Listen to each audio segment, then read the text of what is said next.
Good evening, and welcome to Sunday evenings at Klavierhaus.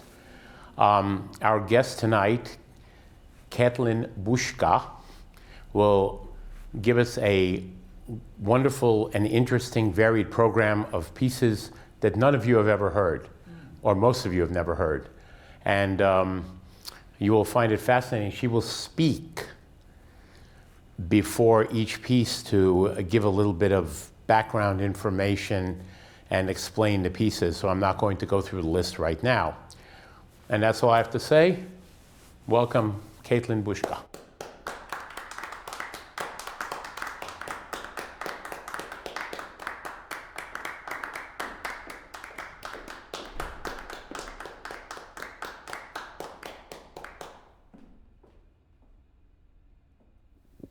It's very apropos that I'm playing a piece or a program of all women composers, and it falls on Mother's Day. This is part of a larger project, but since it is Mother's Day, I wanted to give a shout out and dedicate the recital to my mother, who is watching right now in the live stream, and who was my first piano teacher when I started at the age of 3, and since tirelessly sat next to me and helped me practice when I moved on to more advanced teachers. And now during the pandemic, the tables have flipped, and she's been taking piano lessons with me over Zoom. So it's been a lovely sort of connection that we have. The germ that sort of inspired this program was these pieces by Ruth Schönthal, Fragments of a Woman's Diary, is what she called them. I found these pieces last year when I was really searching for stories about life in the music. I was craving this during these quarantine times, and the piece really jumped out at me. So I began selecting other women composers that I knew or that inspired me, and I found it really interesting because even though none of them knew each other or really crossed paths, there are so many different intersections in how they treated life, time, and space. And that's what I want to kind of walk you through as we go through this program, is how they're filling the space and how they're playing with our conception of time.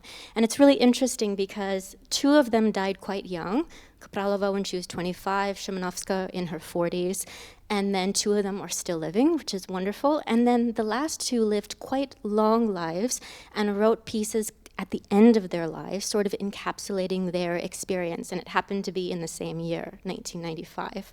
So we'll start with 2 pieces that I think need little introduction, but I paired them because Maria Szymanowska was a very important influence of Chopin, and she was really important as the first or one of the first traveling piano virtuosos a few decades before Liszt and famously Clara Schumann. So you will hear in this fantasy that she was really playing at the highest level of virtuosity. But then she also wrote these small mazurkas, which are not the stylized mazurkas that Chopin is famous for, but really are meant for the home and for the dance in sort of your domestic. And it's interesting to pair the 2 of them because at this time, in the early 19th century, it was really the role of the women to be accomplished enough in the piano playing that they could play for dances or they could play for enjoyment. So to pair the concert piece with the home pieces is a nice sort of, hopefully, recontextualization of the women's world.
So as I was thinking about space, these pieces by Szymanowska gave me these visual impressions of some really heavily brocaded fabric where there's really not much open space. There's a lot of open sense of time and fluidity of the time, but the space is very filled with all this furatura and trails and ornamentations and all these, half steps, right? She can't give a single melody. You have to have the note above and below, and makes me think of Chopin, yeah? But I was thinking about this program and also the way that we use space in a program. Is it obligatory to have a pause in the middle if the music is going to be longer than 70 minutes, for example?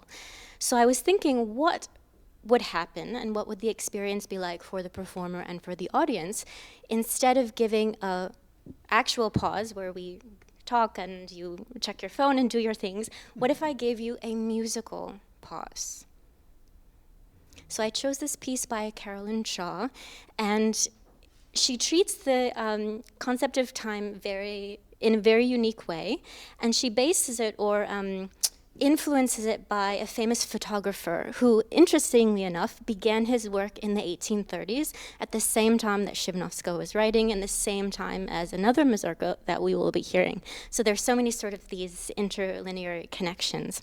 And she writes at the beginning, like a photograph slowly developing on waxed paper. And that's this next 13 minutes. And in those short evocative phrase, I'm already seeing an image, the photograph, and then she's talking about waxed paper, so I'm getting a sense of texture. And then she's talking about slowly evolving, so then I'm getting the sense of suspension of time.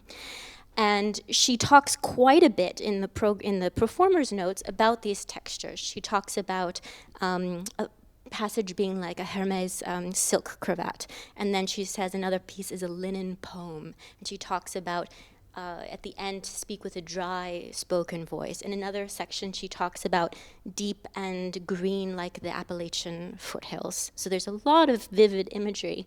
And the photograph will be a surprise in the middle. After the first couple minutes, you'll hear this repeated F, and then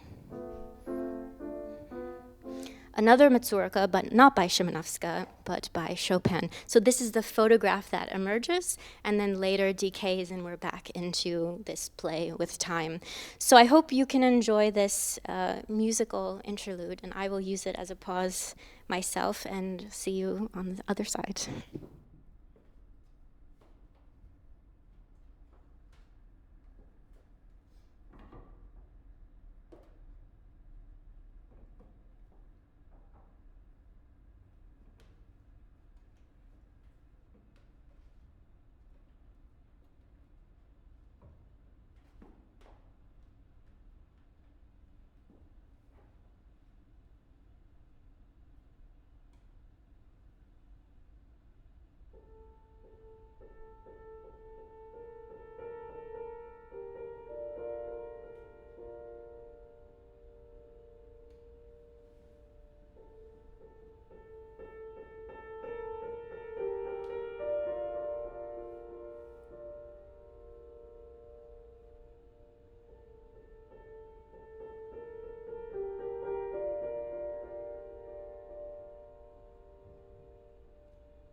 Thank you.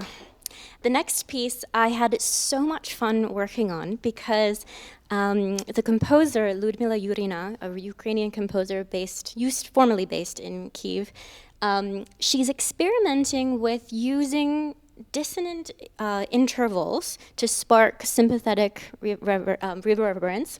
So when two notes are dissonant with each other, the sound waves are clashing, right? So you can hear them, especially when you're seated here at the instrument or your head, you can hear them really fighting with each other. So she's using these minor nines and major sevenths to make this sort of swirl in the sound world. And she's also playing with using the dampening system to make other sympathetic reverberance. So you'll notice a number of times that I'm silently depressing the keys in the lower register, which means I'm selectively opening up the bass strings to be free to vibrate. And then as you hit other pitches, there's these kind of ghost tones that emerge. So you'll have to listen carefully because they're quite, they're maybe more felt than heard, but this is where the idea of shadows and ghosts is coming from.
Thank you.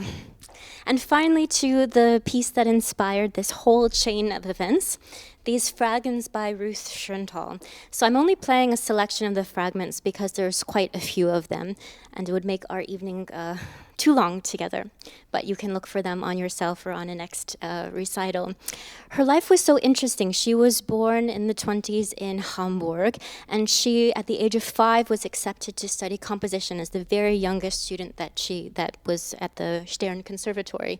So she was really prodigious, and unfortunately, her life sort of having opportunities, and then she had to flee for various reasons. So first her family, when she was 14, went to Stockholm, then to the USSR, then to Japan, and finally in Mexico, where when she was 19, she was giving a performance of one of her concerti, and who would attend but Paul Hindemith, who took such an interest in her, brought her to Yale, and then she stayed after that in New York for the rest of her career. So at the end of her life, well, about the last 10 years of her life, she began to collect these experiences and write these musical fragments. So there's many of them, and each one of them is programmatic, as you can see from the title. So the first one that we start with is Kinder, Küche, and Kirche, so children, kitchen, and then the church. And you can hear this sort of chorale-like aspect with all hints of the darkness that would be already in her childhood. And then we end with a far-off sort of church bell striking. And I think the rest of them need no introduction if you have a program.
Thank you. I will speak about the next two pieces together because the last piece, the Kopralova, doesn't really need anything to facilitate. I think it's listening. But the next two women are both Czech. And it's interesting that Loudová, this next composer, she wrote these Prague Imaginations at the same time that Schönthal was finishing this piece. And it was interesting that they both sort of were born in countries that would have incredible hardships in World War II and in the years to follow. And Ruth left with her family and Ivana chose to stay. So the trajectory of their life musically and culturally were quite different.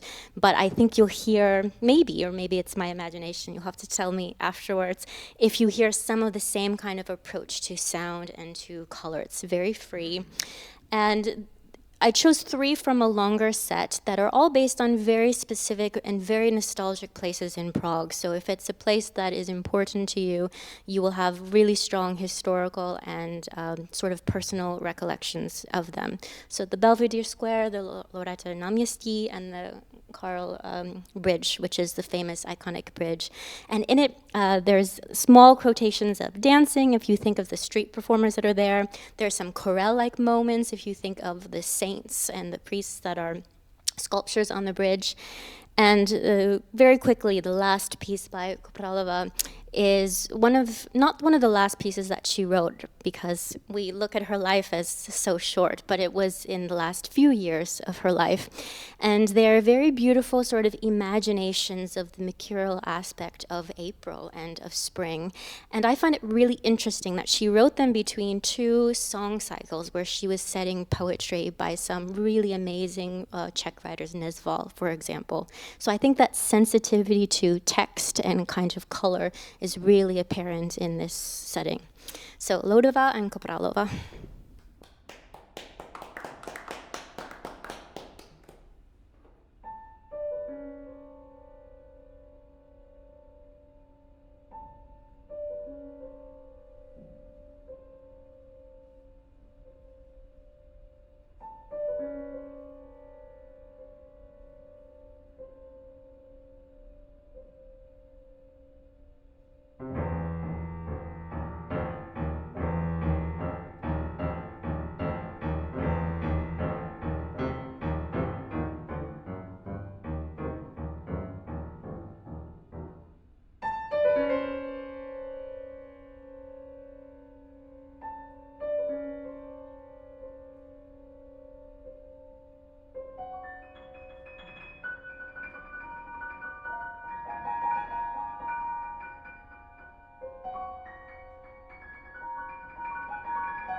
Thank you.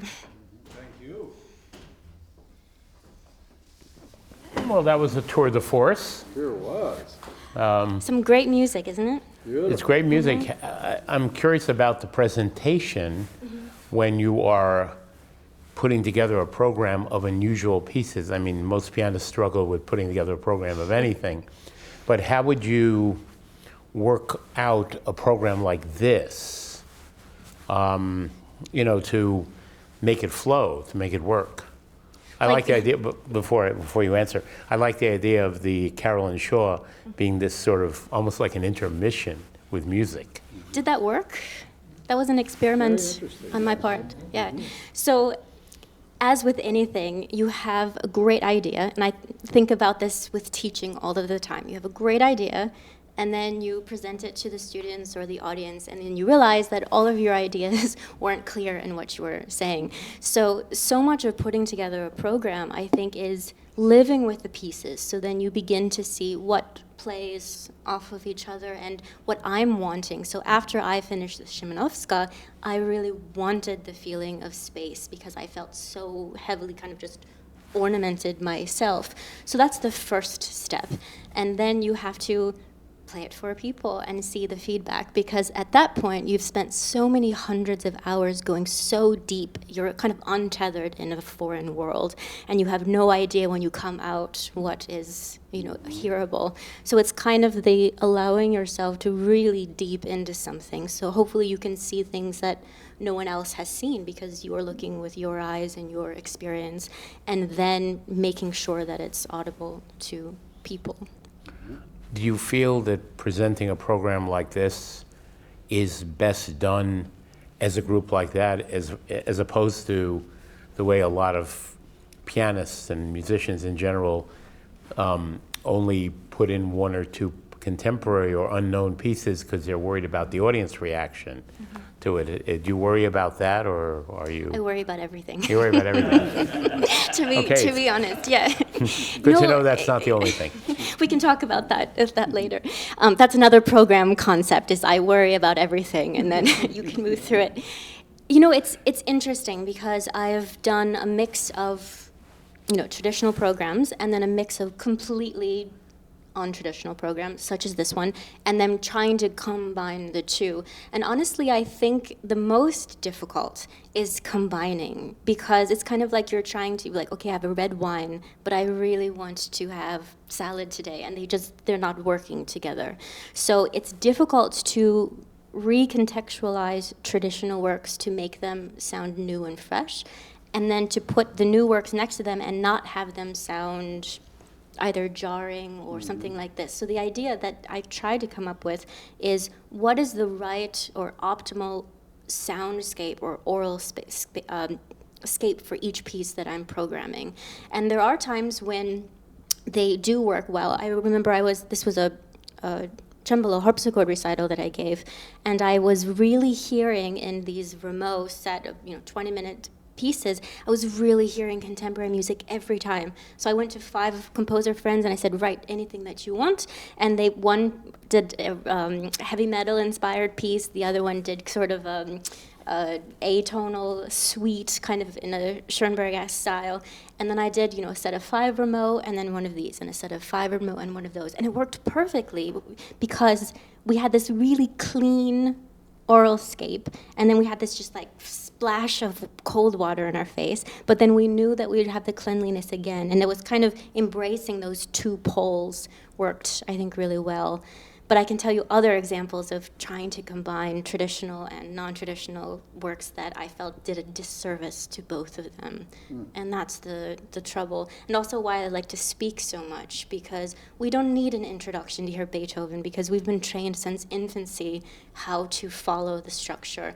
But when we're listening to the Shaw, for example, or maybe these later pieces, to know that we're listening for color and poetry, and this can be important. Do you feel it's better to talk to the audience as opposed to just have them read liner notes or program notes? It really depends on the audience and how the space is structured. But I love speaking, so for me to feel that I can connect with the audience is one of my favorite things of playing, because I feel that we're all on the same page and working together. And then hopefully after a performance you can have some chat and I'll have comments that open my mind to something. So that's kind of my personal style.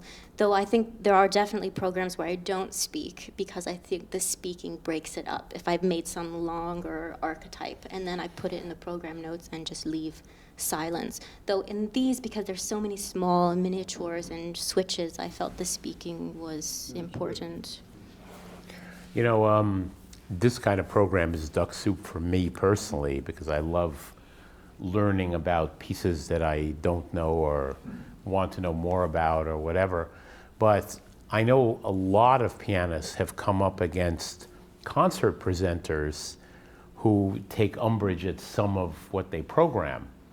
And, I can certainly, without mentioning names, cite a number of cases where a pianist had to change the program because the particular presenter didn't like some piece on the program simply because they'd never heard of it, and said, our audience won't like it.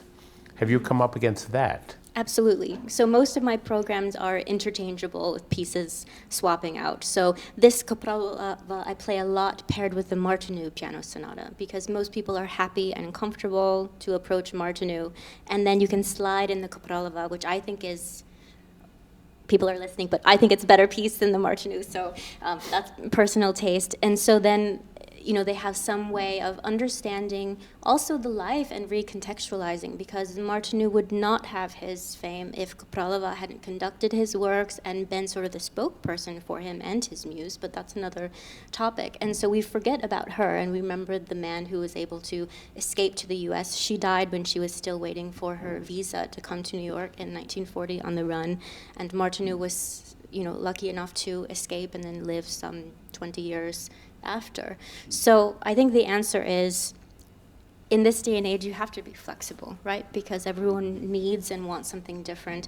And I really care that the music is heard in the best way possible. So if that means combining it with more traditional repertoire for people who need the gateway or that sort of soft landing place, I think that's really important too. Also, some people just need to be thrown in the deep end and hear a whole nother world. So I think the answer is, if you think of the program with both aspects of how you can guide someone in, whether it's traditional repertoire or speaking or program notes, I think this is the most important thing. But I always come up with usually 2 scenarios of a program when I am offering it to presenters for this reason. Now, Capralova, who died, as you said, in 1940 at the age of 25, she's mostly known, if anybody knows her name at all, they know it for the April Preludes, for the pieces that you excerpted, Opus 13. But apparently she wrote a lot more piano music, which I actually wasn't that aware of. She was wildly prolific for considering that she died at the age of 25. So her father, Václav Kapral in Brno, was an important composer and was able to give her support in her early composition lessons, and then also to kind of push her to be the first woman who conducted the Czech Philharmonic and the first woman who studied composition at the Brno Conservatory. So she really had this sort of jump start of a good education. But she wrote a piano concerto, she wrote a piano sonata, she wrote a lot of small miniatures. I personally think, along with these April Preludes, her songs are her best work. Her mother was a very skilled soprano, and she has that kind of lyrical ear, and her intuition or nuance for text setting is really quite beautiful. So if you listen, this was Opus 13, but if you listen to the song cycle, Opus 12, and then the epic one, Bohemian Šateček, which is Opus 14, A Couch Behind with orchestra, they're amazing, amazing pieces. And she wrote Military Symphony, she wrote a lot of pieces for, which is the one that she conducted the Czech Philharmonic for the first time. It's really, she was, in my opinion, I think she was set with her education, talent, and contacts to really be one of the leading figures of the 20th century if she hadn't died so young. Is her music actually published? Mm-hmm. It's to my knowledge, published, it's all all engraved? published. Mm-hmm. Oh. It's all available online. Certainly the piano concerto would be interesting to Yeah. see. Full orchestra? Full orchestra. Yeah. Though I've seen it programmed several times, but I have not heard it, or I haven't tried it myself. So was it yet. written in the mid-30s? You are asking me a question that I currently don't have the information to. I would imagine it would have to be in the 30s because it's a mature work. Right. So she was not writing it as a teenager, but I can't Might tell be you the exact might be date. an interesting, you know, I'll look at this replacement later. for certain concerti that get played 400 times a It's true. day. It's true. Joe, can I ask her a question? Thank you for playing Ruth Schönthal's music. She was a very good friend of mine. Oh, I would love to speak to you. Yeah, she was a great lady, really wonderful woman. And her music is fantastic. And a feature of all her recitals was she would improvise. I didn't know that. She would ask the audience for a theme, and then she would create a whole piece on the spot. It was an amazing gift that she had. Well, very much like what Gabriela Montero does. Montero does, yeah. And she did it, but she taught at NYU for many years. Yeah. And she kept telling me about this extraordinarily gifted student, Lady Gaga. Stephanie. Yeah. Oh, this Stephanie, and it was Lady Gaga. Yeah. Well, it's an interesting fact that you mentioned the improvisation, because one of the reasons for picking these Szymanowska is I wanted to challenge myself to improvise on them in the style of the time, add some cadenzas and things like that. So I added a few very small touches today because they're still new pieces. This is my first performance of those two pieces today. But I wanted to challenge myself to do that, so I will now think with it some legitimacy. But I would love to speak to you about her, yeah. Let's talk a little bit about Maria Szymanowska, other than to dispel the notion that she's related to Karol Szymanowski. But she is not. Yes, Yeah. that's the idea, to make sure. She's much earlier, of course. She's Chopin, more or less. Yeah, it's interesting because she was contemporary. born, I forget the exact dates, but last few years of the 1700s, last few years of the 18th century, and then she died 41, 42, something like this. So she was really in that kind of precursor to what is this really full-blown romantic style in the mid-19th century, because she had finished, in the 1840s.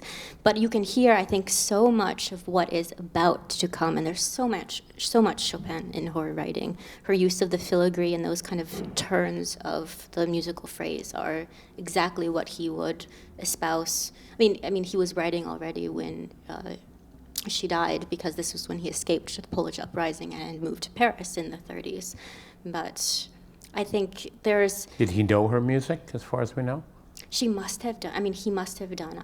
I haven't found in his letters any writing Reference. like, oh, today I read the Fantasie of Szymanowska. Like, that would be a historian's dream, right, to find this. But she was the most known Polish, not composer, but performer, definitely at the time. So there's no reason that he could not have known of her. But as far as how much he studied, I don't know that yet. Now, 3 of the composers you played tonight are alive and well. 3? 3? Is it 3 or is it 4? 2? Oh, only the. Shaw and Yurina. Okay. Sure. Oh, so the one you played right before is no Loudová, longer. she passed away in Lovely. 2017. I So this see. was recent. Okay. And then Schönthal passed away in 2006, right? Did you have contact with either of the 2 living ones? Not Schönthal, but Loudová, yes. And her husband What is about still... the ones that are currently living? Yes, of course, yeah. Has Carolyn Shaw written other stuff for piano? Because I know Gustave Le Grey because I've recorded it previously, and it's a very interesting piece. But I don't know of any other piano music she's written at this point. I know she's utilized piano in other pieces, but for solo pieces, I'm aware only of this one. Yeah. Tell me a little bit about your teaching career. You teach at Curtis, but you don't teach a specific instrument. You're teaching something like musicality or something along those lines? So the Curtis motto is learn by doing. So we take this very much to heart. So I just, Tuesday, well, I'll go back to Philly and we'll have our juries and finals on Tuesday and Wednesday, but we just finished the last day of classes on Friday, which was such a relief because the last 2 years have been, up and down. We were online for 18 months and then we were in person, but masked, and then we were hybrid, one-on-one, and it's been just such a challenge for the students and for us, but I can look back now with a lot of pride in their accomplishments. But I'm hired on the music studies faculty, which means that I teach everything musical studies related. So my core set of classes is teaching figured bass and counterpoint and harmonization, these types of things. But then I also do a variety of seminars or electives. So some of them have been Baroque performance practice. I've done one on women composers. I've done one about censorship in music and looking at politics and how sort of the culture shapes the musical. I've done one on the phrase, looking at how the language of origin influenced the shaping of musical phrases. So we were studying like early Italian, French, and German and English folk song, and then how that developed sort of 15th, 16th century into this kind of Germanized cosmopolitan language. The 19th century, which then famously was reacted against by Debussy, Janáček, Bartók, all of these national schools. So what I love about teaching at Curtis is you have a topic in mind, or you see the idea of the phrase came up from an orchestra concert where everyone was talking about how do you phrase something? And I'm like, oh, that's a good question. How do you phrase it? Let's do an elective on exploring it. So because it's so small and we're so much one-on-one, you can really look and see what the student in front of you needs for their trajectory, and then you can find that. So that's a long, maybe, I don't know if that was a clear answer, but that's good what answer, I teach there. actually. So every semester it's a little bit different, which is and it also reflects my current sort of focus And of of course, study or you performing. get to work with Great probably students. the best musician students around. They inspire me too. You have to be on your toes because they know. They know their stuff, and they're very adept in everything. And they'll push you on something. Oh, yeah? You've had that happen? Of course, which I appreciate because, I my first year there was the same year that I graduated from my DMA, so I was really young and learning, how do you teach these things? I know the concepts, and I've just spent 6 years writing my dissertation about them, but then how do you go and teach them to a first-year student is a whole different, they've taught me so much in the last years. Well, I have to say it has been eye-opening, illuminating, and a great pleasure to Thank hear you. And I definitely look forward to people's feedback because this is experiments on my part. Can we ask questions? Sure, go ahead. First of all, thank you. You did a marvelous job. You like it, sweet? Yeah. Yes. Very, very beautiful. I know you mentioned you alluded to the Chopin that was in the one piece from one of his preludes, right? Mazurkas. I thought I heard also some of the prelude harmonies. The E minor prelude Yes. harmonies are in there, definitely. Yes, yes, thank you. That's a good ear. Well, sometimes.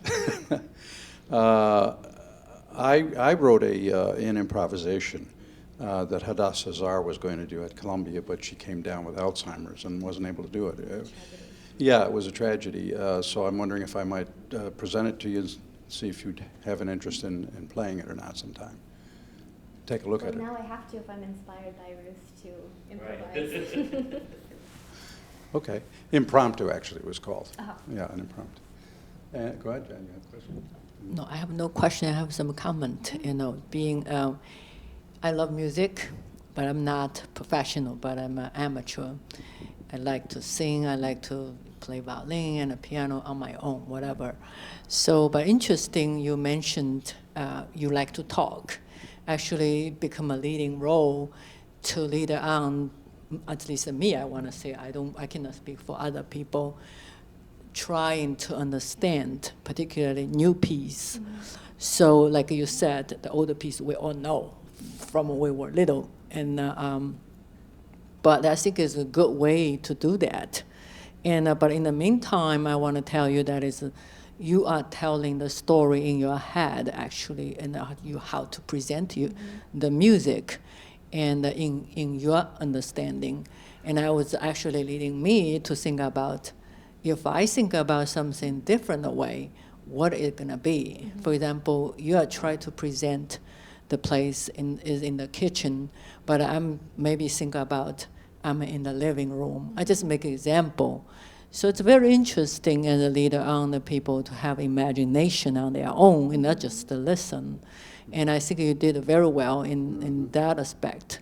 So, and I like that when all new pieces combine together, and you forewarn at the beginning, we never heard of that. So actually, very good way to do that. So we all pay attention. So something we never knew, and we are learning. And to me, as those composers, I don't know any one of them. But you combine them very well. And I like the style and the way, and you present it very artistic, or use your language, and very, very interesting, and I like it. Especially nowadays when women are coming into their own in film and many of their, media. That was a great idea, presented as women. That's what attracted us, what women composers are doing and throughout the ages. So, good. I think you did a good job with programming. Very good. Yeah, especially like the last piece. It almost had a little Gershwin-esque to There's it. a few jazz moments, right? Yeah. She's in Paris in the late 30s. And Yeah. this sort of stylized jazz and tango and these dances are Yep. really popular. Yeah, the and harmonies. here- Yeah, I loved it. here too. Yeah, it's very good. And just to respond to your comment, this is what I think is such a viable thing about music without text, because it's really just inspires the imagination. We can never have the same sort of image. And even for me, every time I play, it's different, because the piano is different, or the space is different, or someone in the audience has a different gesture. But to me, it's magical, because we can never have the same experience. So the next time I play this opening piece, now I'll think of the living room, because you're speaking about it, but we really need to be sounding the music to people and having this sort of feedback, both. It could happen different. The person play also, different Different, yeah. imagination. Absolutely. Yeah, that's the beauty of music. Well, again, I want to thank you, Katelyn. Caitlin. And just to announce that next week, Sunday evenings at Klavierhaus will feature pianist Ursula Oppens, who will do one of her typical programs of cutting-edge contemporary music, along with a Schubert sonata. Oh, So it should be great. it should be very interesting, and she's quite a smart lady who also likes to talk. So we'll have two of them in a row. So thank you very much for all of you who watch and everybody here. See you next week. Thank you.